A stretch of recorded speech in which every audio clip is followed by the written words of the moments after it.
Hi ladies and gentlemen, welcome again to my channel. Achu Minifor Brandon here. A couple of days ago I was going through WhatsApp and I saw this on my friend's status. Shout out to Allen if you're watching. So it said something like, stay away from social media for a week and see how this is going to impact your mental health.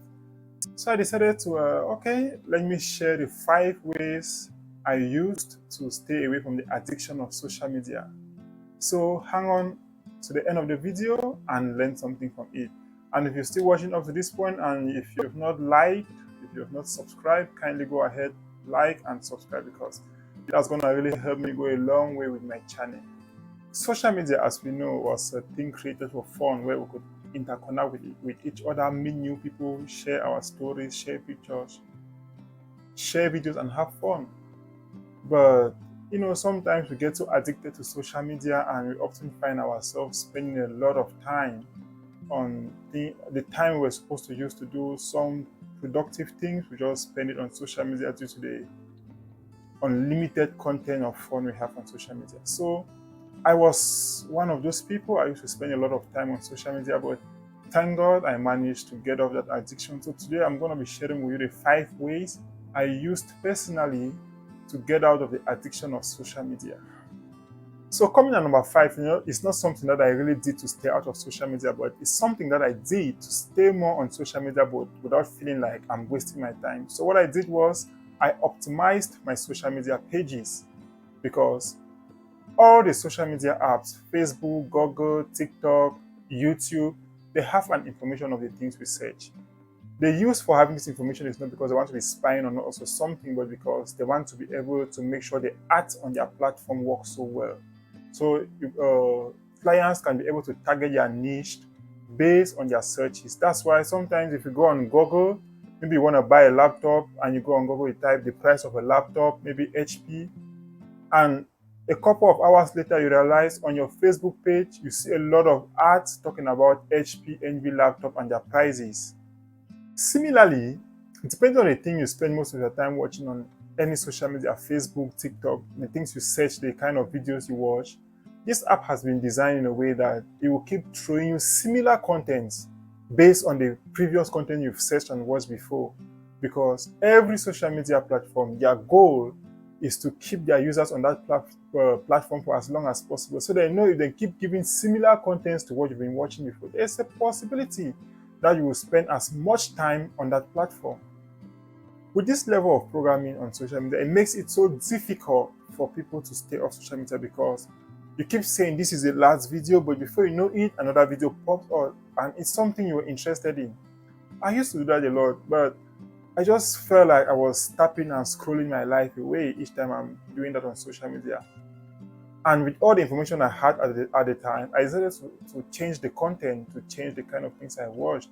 So if I want to watch something, if I want to search something, it was something educational, something that I felt like would teach me something and add value to my life. I did that for a couple of days, and before I knew it on my social media, most of the content were now educational content. And I realized it became to a point where the more I spend my time on social media, the more I have something to learn about. Because the things that I see are actually very educational and very useful. So if you're at a point in your life when you feel like you're not getting anything from social media, where you feel like you're wasting your time on social media, I suggest you to try changing your content. Try to watch things that are educational. Try to watch things that will help you. In that way, you realize also social media will not just be a power drainer from you, but it's going to be an empowering tool for you because each time you spend on social media, you have something to learn. You have educational contents to learn, something that adds value to your life. The fourth way I used to stay away from social media addiction was to set a time limit on every app on my phone. Not just the apps, but my phone as a whole. Because even though we have this willpower to get off social media, but sometimes we lose track of time when we are on these social media apps or using our phones. So the reason why it's important to set a time limit is because if you get lost and you're carried away while using social media, if you spend a certain number of time, the phone, since it's configured to limit your time on that app, it will pop up a notification telling you have spent so much time on this app and it's time to take a break.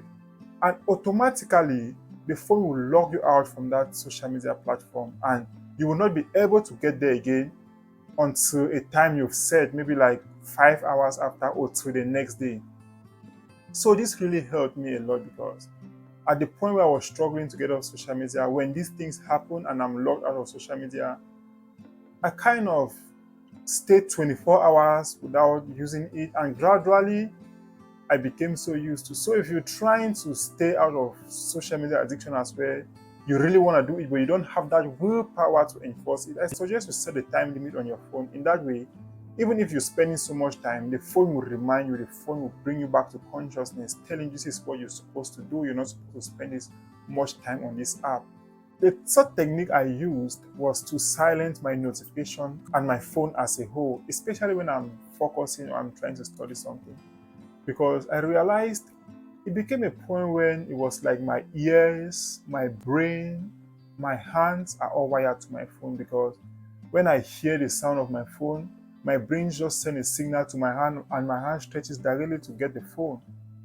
I was even treating phone calls like emergency because no matter what I was doing, if I get my phone ringing, I could easily abandon what I was doing and rush to get my phone. But at the time I started silencing my phone and silencing the notification on social media apps, I realized I was more productive. I was able to focus on whatever I was doing and I was able to get them done on time because I don't get myself distracted. I focus solely on that thing at that moment till I get done. Then I can decide to check my phone, and whatever message or whatever notification that was pending, I could use that time to reply. And most of the times, these things are not even important. The messages that are coming in are not even important. They're just a friend saying hi or not something that really needs an emergency. So if you've had this issue where you're trying to focus on studying something and before you know it, your phone make a clicky sound or a message sound, you abandon what you're doing and start focusing on your phone, try turning off your notifications or silencing your phone as a whole.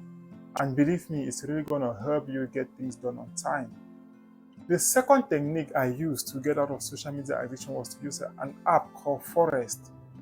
Because even though my phone was on silence and my notifications turned off, sometimes I'll still catch myself picking up my phone in the midst of my studies, trying to check if somebody have left me a notification or I got a new comment from a picture I posted on Facebook. So I solved that problem with the app called Forest. In Forest, it's a very nice app because if you want to focus on studying something, what you do is you go into the app and there's a button that says you should plant a tree.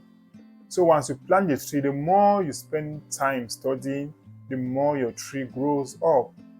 And if you somehow forget about the fact that you were supposed to be studying and you want to go get your phone, immediately unlock the phone, what you will see is the interface of the app, and it's going to tell you something like you are not supposed to be on your phone now, you're supposed to be studying. So even if you've lost consciousness of that fact, once you see that interface, immediately it brings you back into consciousness that, oh, I was not supposed to be using my phone but studying. So you will go back and focus on your studies. I have used a lot of productivity apps in the past, but what I find really amazing in the Forest app is the fact that it has something called a deep focus mode.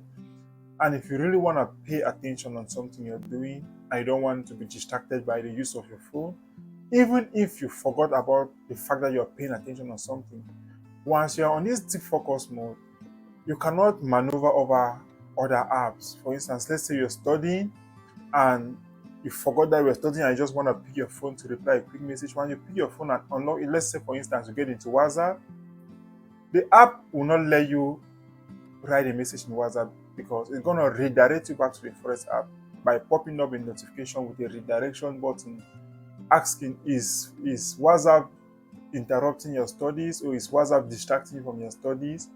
And you will show the button where you could redirect yourself back into the Forest app. And after using this for a couple of weeks, I really find it amazing. So the number one thing that I did was, first of all, you have to acknowledge the fact that you are being less productive by spending your time on social media. When I realized this, the most immediate thing I did was to always switch my phone before I go to sleep. And sometimes I'll not even take it to bed with me. And even when I wake up in the morning, I don't use my phone until I'm set to do what I was meant to do for that morning before I can go use my phone. At the beginning, I used to wake up from bed. I say, okay, if I wake up from bed, for the first 2 hours after I wake up, I will not even touch my phone. That's how I started. As times goes by, I started increasing the time, and believe me, it was really working for me until it became a time when I was not even that conscious about my phone again. I'll just wake up in the morning and I'll just get my things done, and I'll even forget about the fact that I had to reply some messages on my phone or do something. So if you're trying to stay out of social media and your phone as in general, try to always switch off your phone and set a time for yourself when you will stay without using your phone. Maybe you have to say, when you wake up in the morning, 2 hours when I wake up, I'm not going to use my phone. Or before you go to bed, 2 hours before you go to bed, you're not going to use your phone. It might be difficult when you start it, but if you practice it just for like a week, getting into 2 weeks, you realize you will be less and less conscious about your phone. Thank you so much for watching the video right up to this point. And if you find it educational, if you learned something from the video, please don't forget to subscribe, don't forget to like, don't forget to share, because this is really going to help me improve my channel. Thank you again, and God bless you. Peace.